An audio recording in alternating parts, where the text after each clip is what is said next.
All right, everyone, welcome to the left wing. And today we are going to be talking about everyone's favorite topic, defense spending. And here's the thing about defense spending: everybody hates it, except for Congress, who all love it for different reasons.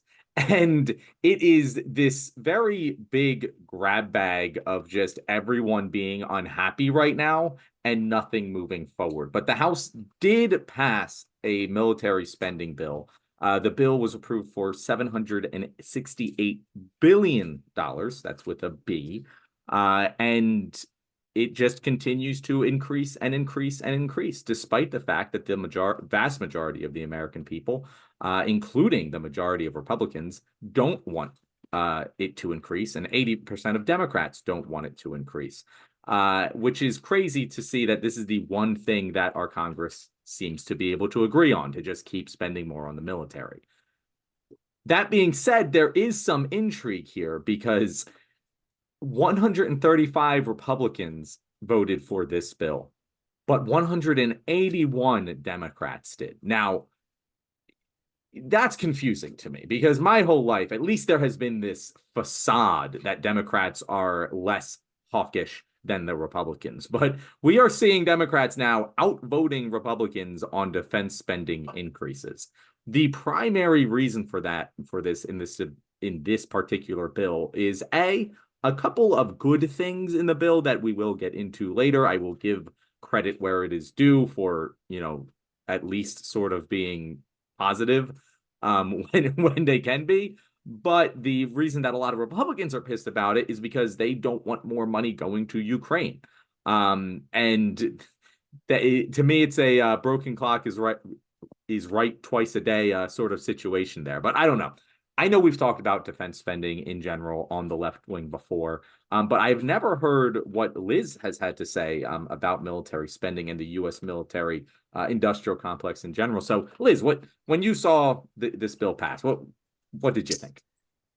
Oh my goodness. It's absurd, when we think of imperialism, the United States, it comes to mind. I mean, like you mentioned, there are a couple of good things in this bill, but it's so much aid to the United States allies. It's absurd when you think of how much people are struggling in America and how much of this is, our tax money going to. Again, I just want to say that number one more time: 768 billion.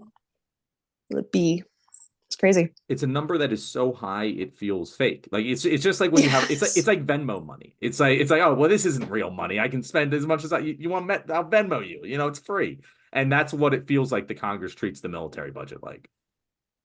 Yeah. Absolutely. Sorry, Oh, yeah. sorry. Let's go ahead. No, that was just agreeing. Oh, no. Yeah. That's a good point about how the number is so high because, like, you can't comprehend that number.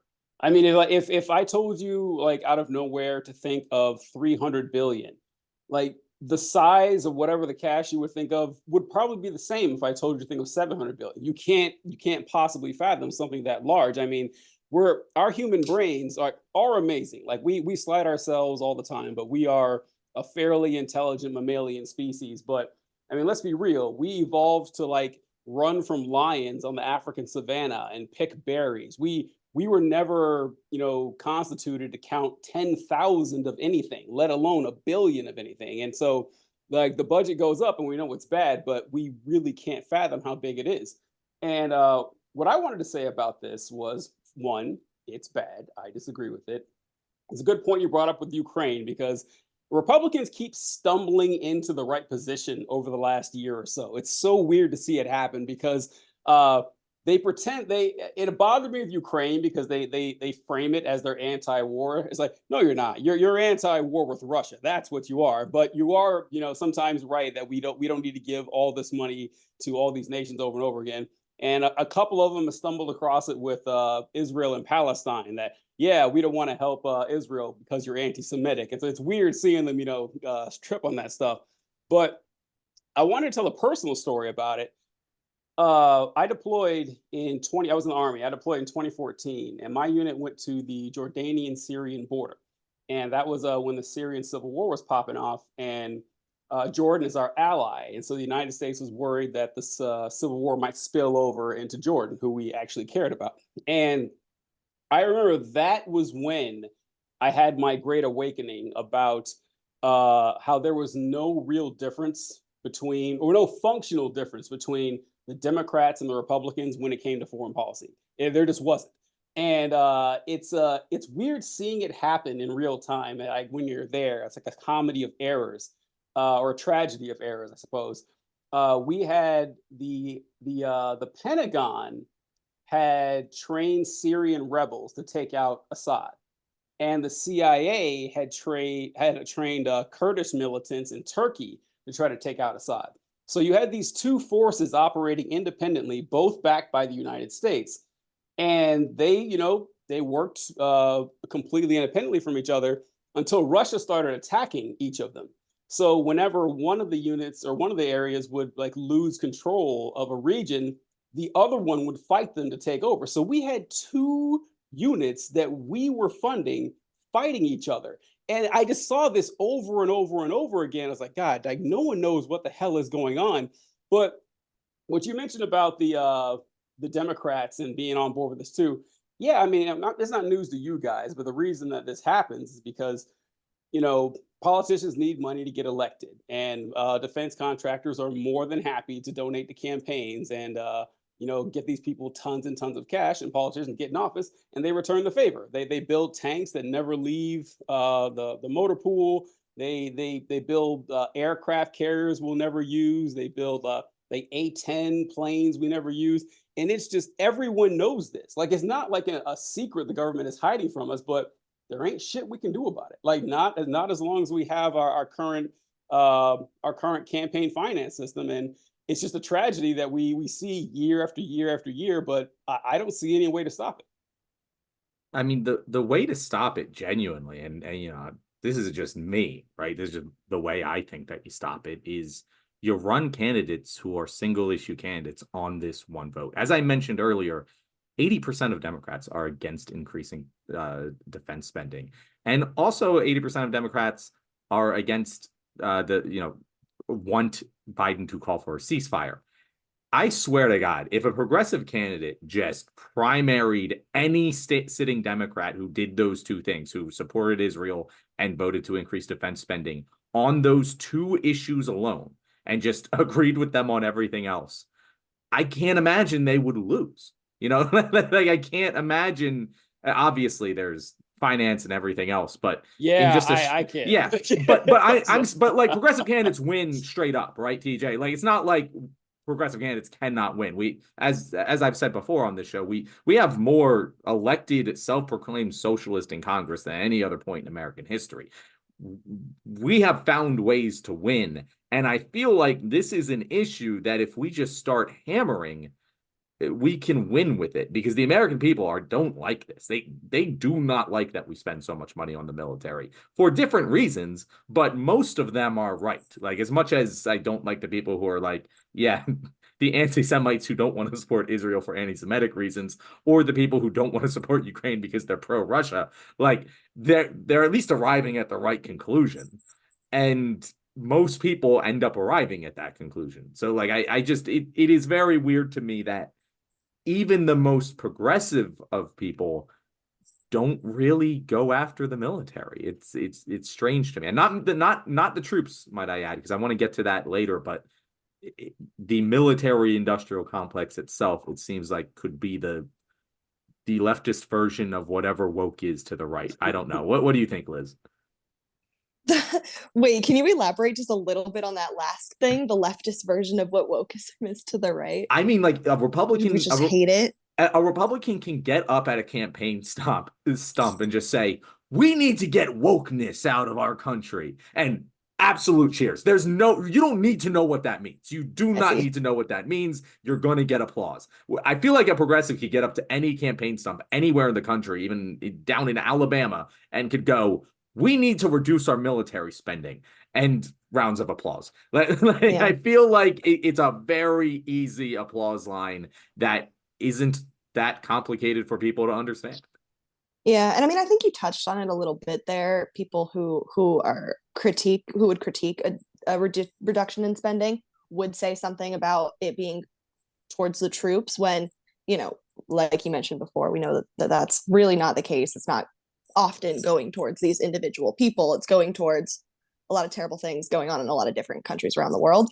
But I think in another unprecedented way in history, we're seeing these things, you know, broadcast, and the American people, a lot of people who prior to, you know, I want to say prior to October 7th, who were sort of under this idea that Democrats and Republicans were super different, that, you know, somebody was at least trying to work to serve the best interests of the people that they cared about, the concerns of their constituents. And they're seeing, you know, amongst just massive protests in support of what's going on in Palestine, you know, calls for ceasefire, we're seeing none of that happening. And I think people are starting to realize through this and through other things going on that, you know, there's really This democracy ain't two all sides of cracked the up same to coin. be. Yeah. Exactly. It's the illusion of a choice, you know, the two options. Either you get, you know, you get more bombs or you get more gay bombs. Those are your two options Yeah, that you you get have like the to rainbow choose from. stickers on them. Now, I know that, you know, a lot of one thing that I criticize the left for, and I think that a lot of people on our side of the aisle go too far with, is specific hatred or disgust or displeasure with individual members of the armed forces. And I think that also in my mind extends to police, because I feel like for the vast majority of people in the, like, we have so many people who have joined on this show who are veterans. And that is because they didn't quite understand when they joined, or they joined for economic reasons. And then they're in it. And then they realized while they were in it, oh, I'm in the belly of the beast. This is not right. But they had good intentions. They bought the propaganda. Like, we complain about all of the propaganda from our military, and I feel like the left doesn't consider that propaganda works, and good people get convinced to do bad things. And one thing I will say about this bill is, at the very least, some of that spending, some very small, but some, is going to the troops. It's giving service members a 2.7% pay raise. I don't know exactly how that gets distributed, but hell, I'm all for that. If we're going to increase military spending, at least give it to the people who are doing the fighting. It also allocates $500 million to Afghan resettlement, which, you know, I was very happy with Biden pulling out of Afghanistan. Is one of the few things I was really gung-ho with him about. But I didn't really like what happened after it, with how he kind of just abandoned the people there. And so money allocated to helping the people that we abandoned, I'm all for. I'm glad about that. It ended a previous policy that barred transfer of prisoners from detention facility at Guantanamo Bay. Cool. That's also good. Like, there are good things in here. I think there was another one about updates to the Uniform Code of Military Justice to improve responses to sexual assault. So again, all of these things are good and very much Democrat coded. But you know, at least there's some sort of silver lining to this giant increase in military spending. TJ, I know you have way more experience about the nitty-gritty of these things. Are these things like real good things to like be happy about, or is this just window dressing on a turd? Well, the pay raise thing happens every year. Like Okay. every year there is a pay increase for the military. So like 2.2%, 2.7 seems a little higher than normal. Usually it's like right around 2, but that's pretty normal. The sexual assault thing, I don't know the specifics on what they're doing to update the UCMJ on that. Also, don't know why that would take money to do it. I don't know why it's just changing words, but the problem with UCMJ, this is a little bit off topic, but since you brought up the sexual assault thing, is that if you are in a military unit and you file a sexual assault claim, like you have two types, a restricted report and an unrestricted report. And a restricted report is, hey, I was sexually assaulted. I don't want my business out there. I don't want an investigation. You know, I don't want to be embarrassed, but I do want this on file somewhere in case this person does something again, that there's a track record for it. And then you have an unrestricted report, which is just a regular investigation, you know, that everybody knows about. Now, the problem with that is that the person who ultimately determines your guilt or innocence is your commander, not the police, you know, not the authorities. Like, it is your commander. So if your commander likes you, you're off the hook and you're good to go. It doesn't matter. And that happens all the time. So if that's what they change, then I'm all on board with it, although they've been very hesitant to change that. But I do really appreciate what you said about the hatred towards individuals, because I don't know if either of you guys remember Michael Brooks, if you ever saw him online. He died a few years ago, but he said something years ago that has always stuck with me, that what we need to remember as leftists is to be kind to people, but brutal towards systems. Because when you start isolating people and making people the problem, you're kind of acting like a conservative in a way. And because conservatives will say, well, look at you, you're a piece of shit, you're poor and everything. And they ignore the system that created the person being that way. Now, look, that doesn't mean that you have to coddle anybody or tell anybody, oh, you're such a good boy, you're such a good fascist. No, that's not what it's about. But look at the broader picture of why this person ended up in this situation. And and being in the military, I don't know how anyone is in the military and doesn't come out a socialist. I really don't. Like this isn't like technically socialism, but it's like what everyone thinks socialism is. That let's say you're a lieutenant, John, and your job is your infantry. You're a boots on the ground guy, and Liz, you're a lieutenant and you're a dental assistant. Your pay is the same because you're both lieutenants. Like no matter what your job is, and there's like 100 different jobs, you all get paid the same because you're the same rank. They take care of your medical care. They pay for your housing. They pay for your clothes. They pay for your food. And that's, separate from the pay that they actually give you. So how that doesn't trigger your mind into thinking everyone should be taken care of like this, I don't know. And also with the pay, you mentioned like you said paying them more. I think like a private makes like 18 grand a year. So it's like it's bad. So the pay raise is absolutely needed. It's that little? Well, they get paid 18 grand a year, but private has to live in the barracks. So like you're not renting a place or anything. You're living on base. They're doing that. But yeah, I agree that focusing on when you talked about the single issue. So I think that there is an appetite for this. There definitely is an appetite for getting politicians elected who will vote against military spending. I don't see it quite yet as a single issue voter thing. I can see it happening. I can, but like next election, I don't see it like it's going to override other people, like people's other huge issues that they're for, especially on the right side. I think they'll sell anything. You just mentioned wokeness, and they're going to throw the military stuff out the window. But progressives, maybe I can see that happening sometime. I maybe I'm a little pessimistic on that, but I would like to see it. But the problem. Here's the problem: is like how many times have we sent people up to Congress or the Senate, and eventually they turn into a monster like everybody else. It seems like something happens there. Like it genuinely seems like something happens there. It does. Do you ever watch Kirsten Sinema's speeches from before she was in the Senate? Like solid. Like she had all the shit she said and she supported. And honestly, I don't know. Like maybe they have stuff on them that's conspiratorial and everything, but I think it does come down to the money, because when you look at the metrics, the most powerful thing to help you keep your office is the incumbency. A close second is fundraising. And when you have military contractors and other huge corporations giving you giant stacks of cash, it's a lot quicker and a lot easier than asking regular ass people making 35 grand a year to give money to you. So once they give you that money, they own you. And it seems to happen to everybody. So like, I always I think, if I ran for office, like I'd be different. No, I wouldn't. I wouldn't. Like I would be just like everybody else. Like if it affects everybody else, I don't see why it wouldn't affect me either. So but I do think you're right. Like the public sentiment is shifting strong enough that it is even starting to affect people like Biden. So hopefully we can dial this down, but I think it'll be a while, unfortunately. I don't know if you're watching this right now and you have any thoughts. I'd love to hear how you think we can ever stem the tide of this constantly increasing military budget, because it's a bubble and it's gonna burst eventually. Yeah. I just don't know how. And if we can make it happen any faster, I'm all for it. So let us know in a comment what you think. And also, if you haven't already, make sure to like this video and subscribe to our channel. It helps us a lot in the algorithm.